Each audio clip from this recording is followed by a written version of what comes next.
Good morning. It's Wednesday, November 13th, and you're watching WGXA Morning News on Fox 24. I'm Victoria Cardenas. And I'm Terrell Bailey. It's a historic day on Capitol Hill this morning. Congress will hold its first public impeachment hearing in the ongoing investigation into President Trump. Karen Caifa is live on Capitol Hill this morning. Good morning, Karen. What can we expect today?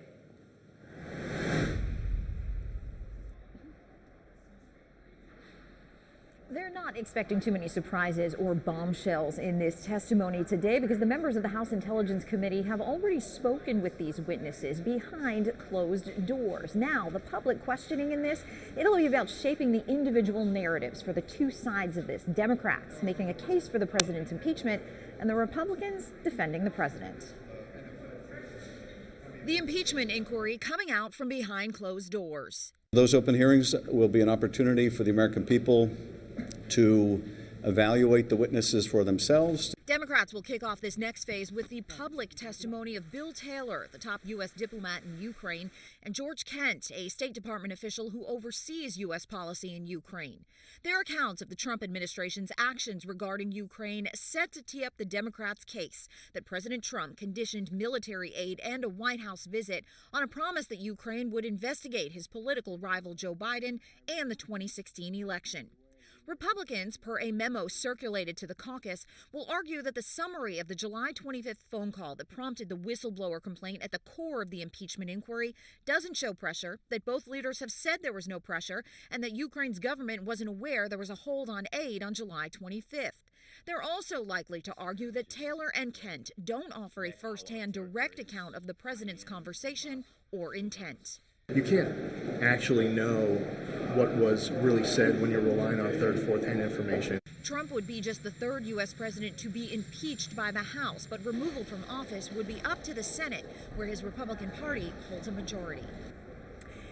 And today, Hill Republicans and the White House are expected to stay in close touch with a coordinated response. And the president himself is expected to tune in for at least the morning portion of the hearings. He set up a busy day for himself at the White House with a visit from Turkey's President Erdogan to discuss the situation in Syria. We'll hear from President Trump in a news conference later this afternoon. Live on Capitol Hill this morning, I'm Karen Caifa. Now back to you.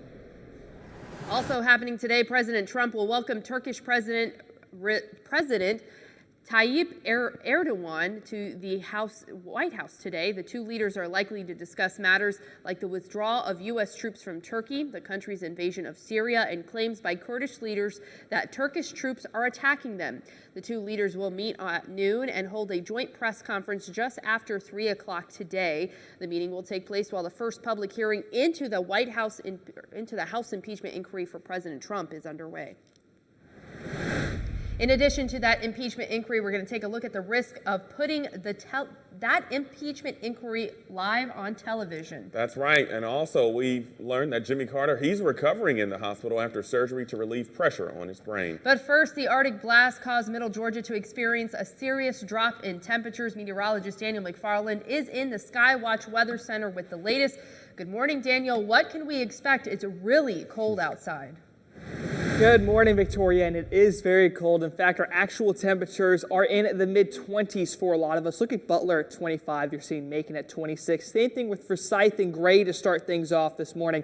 And that wind is not making it feel any better out there. In fact, as of right now, we are seeing wind gusts as high as 20 miles per hour. So even if you live in a spot like Vienna or Abbeville or Cordele, it is feeling quite a bit chillier right now. And I'll show you those values here in just a second. But I want to talk about this afternoon's winds because a lot of us still going to be seeing 10 to 15. Now, that doesn't sound like a lot. Yesterday, we saw wind gusts as high as 30 to 35, and that wind's slowly going to calm down.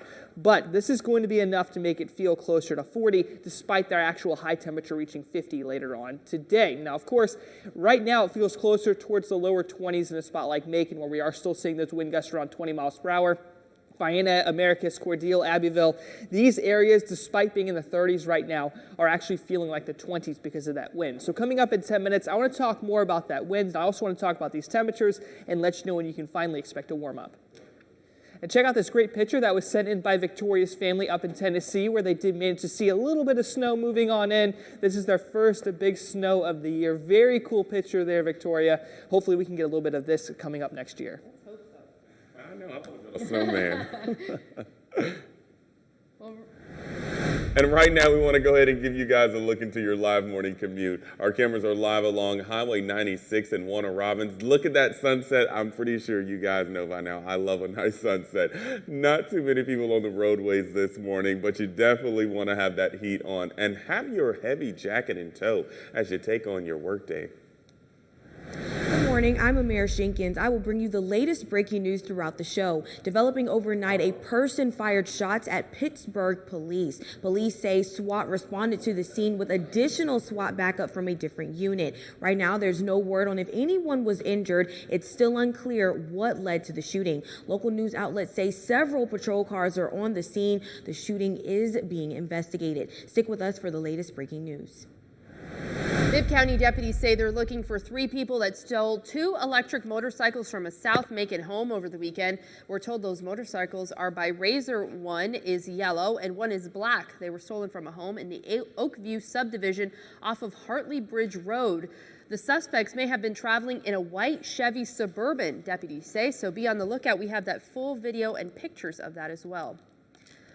Well, in your state headlines, it's a story we've been following for weeks now. Alexis Crawford, the murdered Clark Atlanta University student, was strangled to death by Barron Brantley. That's according to Atlanta police. Authorities say 21-year-old Crawford and her roommate Jordan Jones were fighting in their off-campus apartment on Halloween when Jones' boyfriend, Barron Brantley, intervened and choked Crawford until she died. According to court documents, Jones and Brantley then put Crawford's body in a bin and took it to a park in Decatur. Jones and Brantley are in police custody and faces charges of malice murder. Crawford's remains were found at a park last Friday. She was reported missing by her mother on November 1st, 5 days after Crawford filed a police report accusing Brantley of what Atlanta police described an unwanted kissing and touching. And let's go ahead and take a look at some of the things WGXA will be covering this Wednesday at 9:30. We will be at Vineville Methodist Church in Macon, where a community event will take place to discuss human trafficking. Then at 11 o'clock, following construction for 2 years, our cameras will be at the grand opening of the new Irving Consumer Plant in Macon. And last but not least, at 2 o'clock, it's an exciting day at Mary Persons High School in Forsyth, as a student will be signing a letter of intent to play baseball with the University of Georgia. As always, you can expect those stories and more right here on WGXA, so be sure to follow us throughout the day, both on air and online. It's been behind closed doors. Now the impeachment inquiry is about to go public. I'm Scott Thuman in Washington with the strategies and risks of putting it all on TV.